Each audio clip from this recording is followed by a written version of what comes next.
ठाकुर एक आदमी नेता हाथी तो चुनाव के दिन उनका घर से निकले मत ही हो, उनका घर में फाइट कर दी। आप बहुत अगर हाथ जोड़तो तो कही हो कि तू चला हमनी के साथ अपन वोट गिरावा और आके घर में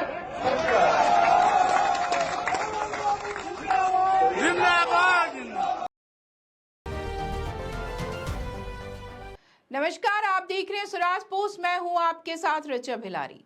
बिहार की सियासत में आज एक बड़ी हलचल मची है। मोकामा जो पहले ही बाहुबल वर्चस्व व सत्ता की लड़ाई से गूंज रहा है, अब वहीं से उठी एक नई चुनावी बयार जो सीधे सीधे केंद्रीय मंत्री लल्लन सिंह और डिप्टी सम्राट चौधरी को घेर रही है।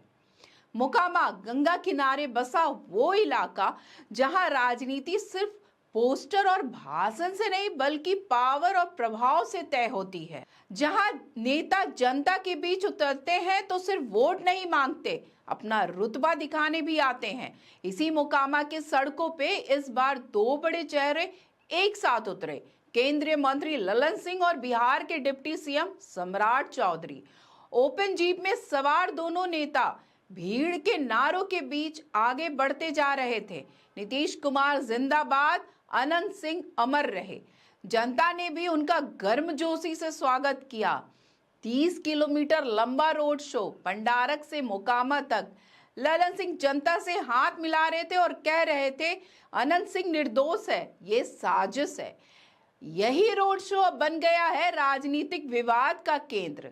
उसी भीड़ में कई कैमरे भी घूम रहे थे, कहीं कोई गिनती कर रहा था कितनी गाड़ी हैं इस काफिले में। अगली सुबह पटना एसएसपी कार्तिकेय शर्मा के दफ्तर से निकली एक फाइल और उसी में दर्ज था एक आरोप है आचार संहिता का उल्लंघन। बताया जा रहा है कि इस रोड शो में परमिशन सिर्फ 10 गाड़ियों की थी, लेकिन सड़कों पे दौड़ रही थी 48 गाड़ियां। पटना के एसएसपी कार्तिकेय शर्मा ने इसकी पुष्टि की है। कहा गया है कि प्रचार के आयोजकों के खिलाफ आचार संहिता का केस दर्ज हुआ है और बिना अनुमति वाली गाड़ियों को भी जब्त कर लिया गया है।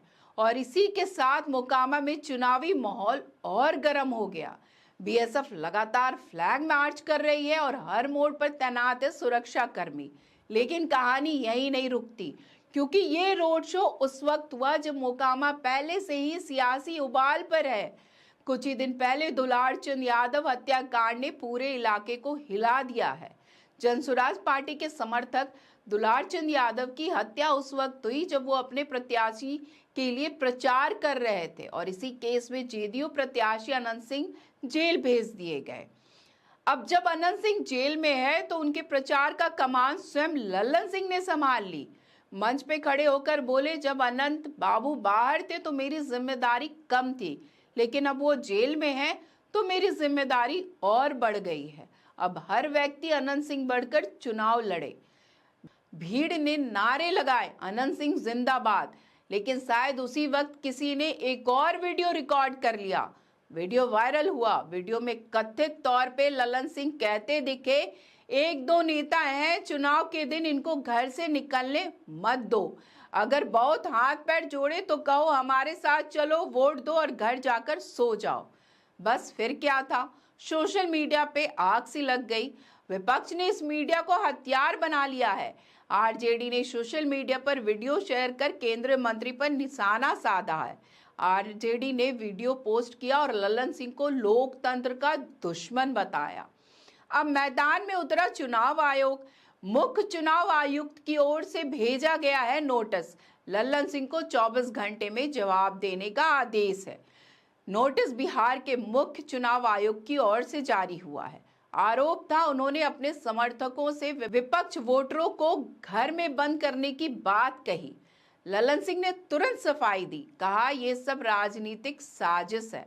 अनंत सिंह ने कानून का पालन किया।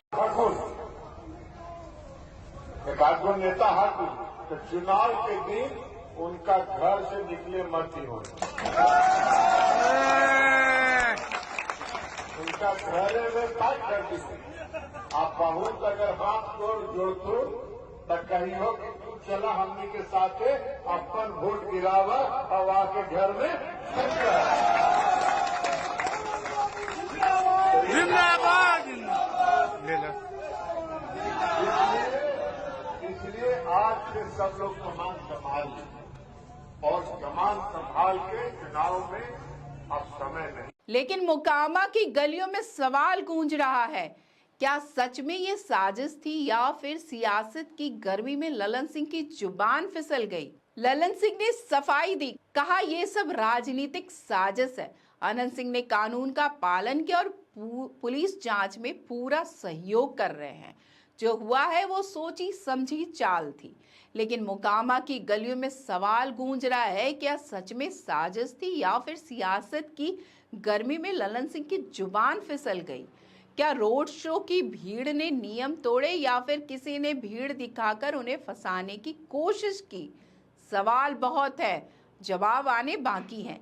लेकिन इतना तय है कि मोकामा एक बार फिर बिहार की राजनीति के केंद्रीय मंच पर आ खड़ा हुआ है, जहां सत्ता की कुर्सी से ज्यादा अब साख, सियासत और संविधान दांव पर लग चुके हैं। इसी बीच मोकामा में बीएसएफ का फ्लैग मार्च, पुलिस की चौकसी और हर दीवार पे सिर्फ एक चेहरा, अनंत सिंह। कभी बाहुबली कहलाने वाला वो नाम आज जेल के भीतर है, लेकिन सियासत के हर मंच पर उसका असर अब भी उतना गहरा दिख रहा है। केंद्रीय मंत्री ललन सिंह कहते हैं मोकामा की कमान अब मेरे हाथ में है, पर विरोधी कहते हैं कमान नहीं, इल्जाम आपके हाथ में है। और इसी उथल पुथल के बीच चुनाव आयोग का नोटिस, पुलिस का केस और जनता का सवाल, सब कुछ मिलकर बना रहा है एक ऐसा सस्पेंस जिसका फैसला अब जनता ही करेगी। मोकामा जहां चुनावी नारों से ज्यादा अब सायरन की आवाज सुनाई दे रही है, जहां पोस्टरों से ज्यादा नोटिस चिपकाए जा रहे हैं, जहां हर नेता कह रहा है मैं निर्दोष हूं, पर जनता अब भी पूछ रही है सच कौन बोल रहा है। ये है मोकामा की सियासी कहानी, जहां हर रैली में नारा लगता है, लेकिन हर नारे के पीछे छिपा है एक सवाल। और उनके प्रचार की कमान संभाली है खुद केंद्रीय मंत्री ललन सिंह ने। तो आज के इस वीडियो में बस इतना ही। आगे की खबरों के लिए देखते रहे स्वराज पोस्ट। यूट्यूब देख रहे हैं चैनल सब्सक्राइब करें, फेसबुक देख रहे हैं पेज फॉलो करें और हमारा वेबसाइट जरूर विजिट करें। धन्यवाद।